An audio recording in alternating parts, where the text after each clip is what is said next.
पाहूया पुढील महत्त्वाची बातमी। हिंगोलीच्या शिरड शहापूर येथे वीर योद्धा परिवार सन्मान सोहळ्याचं आयोजन करण्यात आलं होतं। या कार्यक्रमाला पालकमंत्री नरहरी झिरवळ उपस्थित होते। येथील गावातील मंदिरांसाठी निधी देण्याचं आश्वासन दिलं। त्यानंतर यावेळी जिल्हा परिषदेचे माजी उपाध्यक्ष यांनी गावातील विविध विकास कामांसाठी निधीची मागणी केलेली असली तरी यादी पालकमंत्र्यांकडे सादर केली। यादीतील कामांची संख्या आणि निधीची मागणी पाहून पालकमंत्र्यांनी मिश्किल अंदाजात प्रतिक्रिया दिली आहे।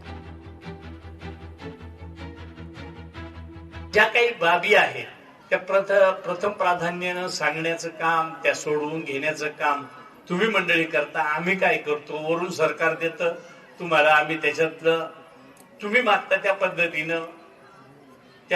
पद्धतीनं वितरित करत असतो। सगळं बाकीचं तुम्हीच त्या ठिकाणी करत असता।